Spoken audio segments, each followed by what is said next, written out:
आज जो बात मैं कहने जा रहा हूँ वह केवल उन लोगों के लिए नहीं है जिन्हें पढ़ते समय नींद आती है, बल्कि उन सब के लिए है जो अपनी जिंदगी में उठना चाहते हैं पर उठ नहीं पा रहे, जो हर रात कहते हैं कल से पढ़ूंगा, और हर सुबह वही नींद, वही सुस्ती, वही अधूरा वादा। जागना सिर्फ आंखों से नहीं, आत्मा से जरूरी है। उठने के लिए अलार्म की नहीं, मकसद की आवाज चाहिए। नींद तो हर जीव को आती है, पेड़ को भी, पत्थर को भी, पर जागता वही है जो जानता है कि उसे कहाँ पहुंचना है। अगर तेरे भीतर ज्वाला जल रही है ना, तो नींद तेरे पास आने से पहले ही जलकर राख हो जाएगी। राधा रानी का नाम लेने का मतलब क्या है? वो जागृति है, वो प्रेम है, वो भक्ति है, और जो सच्चा प्रेम करता है वो कभी आलसी नहीं होता। तू कहता है पढ़ते वक्त नींद आती है, क्यों आती है बेटा? क्योंकि तू पढ़ाई से प्रेम नहीं करता, तू सिर्फ डर से पढ़ता है, और जो डर से चलता है वो कभी दौड़ नहीं सकता। एक पल सोच, तुम्हारे पिता क्यों नहीं थकते? क्यों नहीं कहते कि आज आराम कर लेते हैं? क्योंकि उनके भीतर का कर्तव्य प्रेम से बड़ा है। तो जब भी पढ़ते वक्त नींद आए ना, एक बार अपनी माँ की थकी हुई आंखें याद करना। उस वक्त तेरा खून खुद उबल उठेगा, क्योंकि माँ बाप की आंखों में नींद नहीं है तो बेटा तुझे भी सोने का अधिकार नहीं है। नींद का इलाज दवा से नहीं, भावना से होता है। आंखों पर ठंडा पानी डाल ले, उठ बैठकर पढ़ ले, पर जब तक भीतर प्रेरणा नहीं जगेगी नींद जाएगी नहीं। ये नींद शरीर की नहीं है, ये मन की जड़ता है, आत्मा की थकावट है। इसलिए मैं कहता हूँ जब भी किताब खोले पहले मन खोले, मन से कहे हे प्रभु मुझे वह ज्योति दो जो अर्जुन को दी थी, जिसने गीता सुनी और फिर कभी थका नहीं, कभी सोया नहीं, कभी टूटा नहीं। पढ़ाई कोई काम नहीं, तपस्या है।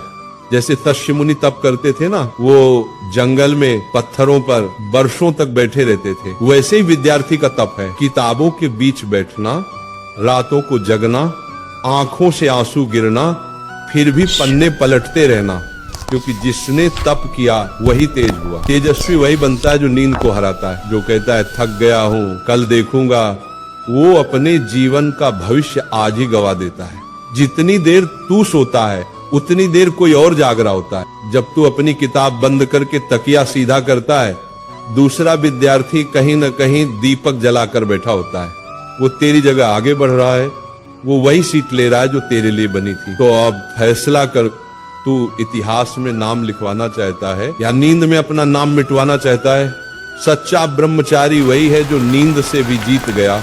ब्रह्मचर्य सिर्फ स्त्री से दूर रहने का नाम नहीं है, ब्रह्मचर्य का अर्थ है ऊर्जा की रक्षा। जिसके भीतर की ऊर्जा बिखरती नहीं वही जगता है।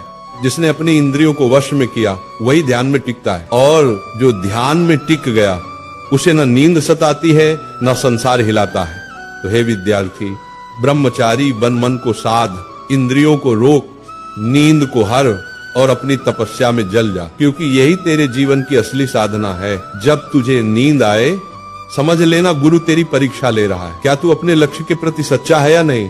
कठिनाई आए तो भाग मत, क्योंकि तप बिना तेज नहीं मिलता। जो रातों को जागता है वही सुबह का सूरज बनता है। राधा नाम में ऐसी ऊर्जा है कि अगर सच्चे मन से जप लिया जाए तो मन की सारी सुस्ती, सारा मोह, सारा आलस्य मिट जाता है। जब भी तेरे ऊपर नींद हावी हो, आंखें बंद कर, मन ही मन जाप करने लगो, राधे राधे। देखना तेरा तन हल्का लगेगा, तेरी चेतना जागेगी, तेरे भीतर भक्ति की अग्नि जल उठेगी, और वही अग्नि तेरे अध्ययन को तपस्या बना देगी। अब उठ बेटा, अब किताब तेरी तलवार है, समय तेरी रणभूमि है, और ये रात तेरी परीक्षा है। अगर तू आज जीता तो कल पूरी दुनिया तुझे सलाम करेगी, पर अगर आज हार गया तो कल वही दुनिया तुझे भूल जाएगी। तो आज ठान ले, अब नींद नहीं सिर्फ युद्ध होगा, अब आराम नहीं सिर्फ तप होगा। हे राधा रानी, इस बालक को ऐसी लगन दो जो सोए तो भी लक्ष्य के सपने देखे, जागे तो लक्ष्य के लिए लड़े। उससे ऐसा जज्बा दो कि जब थक जाए तो भी कहे राधे राधे, मैं तैयार हूं फिर से। तो उठ मेरे बच्चों, रात अंधेरी है लेकिन तेरे भीतर का दीप जल चुका है। तेरा नाम अब इतिहास में लिखा जाएगा, क्योंकि तू वह विद्यार्थी है जिसने नींद नहीं अपनी आत्मा को जगाया है।